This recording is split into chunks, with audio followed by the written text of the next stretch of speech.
Society for fast justice ने शनिवार 2 मार्च को बिल्डर के खिलाफ लोगों की शिकायतें उठाने के लिए एक बैठक का आयोजन किया है।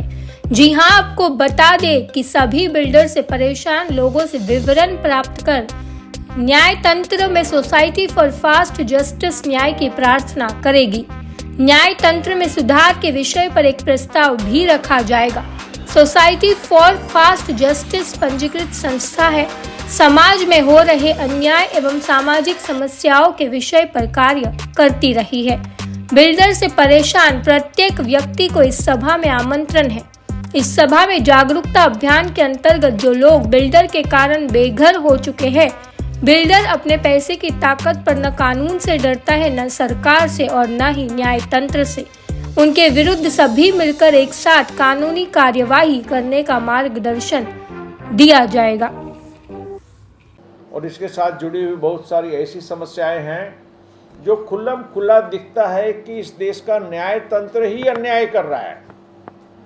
इस देश का सरकार ही लूटने में बिल्डरों को साथ दे रहा है। तो ये सारी चीज़ें हम आपके सामने रखने के लिए आए हैं और हम चाहते हैं कि इसमें आप सब भी हमको साथ दें, अधिक से अधिक लोगों तक ये खबर पहुंचाएं कि 2 मार्च को मीटिंग में आए, क्योंकि हमारा जो कड़ा कदम है, ऐसा कदम होगा जो न प्रधानमंत्री जी ने सपने में सोचा होगा, न चीफ जस्टिस ने सोचा होगा, न आप लोगों ने सोचा होगा और न ही हमारे कमेटी मेंबर ने सोचा होगा। लेकिन हमेशा बातचीत जो होती है ना, उसी से समस्या का समाधान करना चाहिए। जब शांति के सारे द्वार बंद हो जाएंगे तो सोसाइटी फॉर फास्ट जस्टिस न्याय के लिए युद्ध करने के लिए तैयार है। और युद्ध का परिणाम कभी भी अच्छा नहीं होता है, सभी पक्षों को नुकसान जाता है। लेकिन इससे पहले हम सरकार को और न्याय तंत्र को अवश्य मौका देंगे कि भाई आप अपनी गलती को सुधारो। क्योंकि नेपच्यून के 45 प्रोजेक्ट, लवासा के 31 प्रोजेक्ट और निर्मल लाइफस्टाइल कल्याण प्राइवेट लिमिटेड के 30 प्रोजेक्ट, अब 308 में से 106 प्रोजेक्ट तो सिर्फ 3 आदमी के पास है। और ये 3 आदमी का अगर लाइफस्टाइल देखेंगे ना, 10-10 हज़ार स्क्वायर फीट के बंगले में घर में रहते हैं, 10-10, 12-12 गाड़ियाँ रखते हैं, बड़ी बड़ी 20,000 स्क्वायर फीट की ऑफिस रखते हैं। लेकिन इन्होंने कितने लोगों को बर्बाद किया जिंदगी। एक बिल्डिंग में आप कम से कम 50 फ्लैट समझिए, जो कि मेरे हिसाब से तो ज़्यादा हैं। मैं तो आपको बोलता हूं कि अगर एक बिल्डिंग में 50 फ्लैट हैं और ये 3 बिल्डरों ने 106 प्रोजेक्ट को खड़ा कर दिया कि हम बैंकरप्ट हैं, यानी अगर एक बिल्डिंग में 50 फ्लैट हैं तो ये 106 में 5,000 परिवार दुखी हो चुका है। और ये 3 आदमी बड़ी गाड़ी में घूमते हैं, बड़े फ्लैट में रहते हैं, बड़े ऑफिस में रहते हैं, लेकिन 5,000 परिवार, और इतने परिवार दुखी होने के बावजूद भी अगर इस देश का न्याय तंत्र अंधा है और इस देश की केंद्र सरकार और राज्य सरकार अंधी है, तो आप समझ लीजिए हमें वो कदम उठाने होंगे कि इन लोगों को कैसे बेघर किया जाए। ये कदम के बारे में हम आप लोगों को 2 मार्च को दिखाएंगे, क्योंकि 2 मार्च को हमारा उद्देश्य है इन लोगों की आंखें खोलनी। अब ये सवाल तो समझ लीजिए कि मैंने पूरा आपको 308, लेकिन 308 नहीं है। बैंकरप्ट में तो मेरे ख्याल से कम 600 से अधिक लोग हैं। ये तो 2023 का रिकॉर्ड दे रहा हूँ। उसके बाद कितने लोगों ने बैंकरप्ट किया होगा वो अलग। और इसका सबसे बड़ा कानून आप लोग को मालूम नहीं। देखिए, आप अगर टाटा का एक शेयर खरीदते हैं मान लीजिए, या आप अंबानी का शेयर खरीदते हैं 1,000 रुपये का, मान लीजिए आपने अडानी का शेयर खरीद लिया 1,000 रुपये का, आपकी लायबिलिटी कितनी है? कल अगर वो कंपनी बंद हो गई तो आपको नुकसान कितना होगा? 1,000 रुपये का। बराबर है ना, क्योंकि ये लिमिटेड कंपनी का कंसेप्ट है।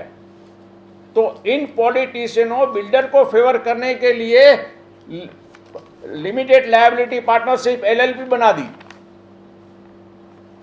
यानी LLP के नाम पे आजकल कंस्ट्रक्शन होता है।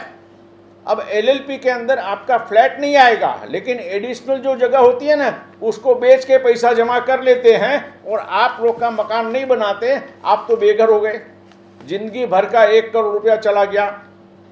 2014 में डेवलपमेंट एग्रीमेंट बना, 15 को रजिस्टर्ड कराया, 2016 में आईओडी आ गई, 2018 में पोजीशन देने की कमिटमेंट की। अब आप सोचिए कि 2014 में बना हुआ एग्रीमेंट 15 में हुआ रजिस्टर्ड, आज तक प्लिंथ एरिया भी बना हुआ नहीं है। 10 साल हो गए, कितने? इसके बावजूद भी अगर कोर्ट आपको कुछ सपोर्ट नहीं करता है, मुझे मजबूरी में कोर्ट में जाना पड़ा। जब उसने 2018 में पोजीशन नहीं दी, मैंने कमेटी मेंबर को कहा कि आपको केस करो, बिल्डर बदलो, किसी और को दे दो। लेकिन आप जानते हैं कि अधिकांश सोसाइटीज़ में सभी कमेटी मेंबर बिल्डर के साथ मिले होते हैं और लोगों को न्याय तंत्र में जाने का डर लगता है कि राजू भाई न्याय तंत्र में ज़िंदगी चली जाएगी, पोता को मिलेगा, बेटर है कि बिल्डर के साथ समझौता कर लो। मैंने कहा मैं समझौता करूँगा नहीं। मैंने केस किया। केस का परिणाम ये हुआ कि 2021 में आईओडी आई, 2021 में आईओडी ली, लेकिन जज ने बिल्डर को सजा नहीं दी। ये नहीं पूछा कि 2016 का आईओडी चला गया, 18 तक तुमने इसको दिया नहीं। 18 के बाद डीए में लिखा हुआ था कि अगर वह हमको दुकानदारों को 18 महीने के अंदर दुकान नहीं देता है तो डबल भाड़ा देगा, ये डीए में लिखा हुआ है। लेकिन हमारे देश के जज ने कुछ नहीं किया। आप सोच लीजिए, अगर एग्रीमेंट की कोई वैल्यू नहीं है तो डेवलपमेंट एग्री बना के फ़ायदा क्या हुआ?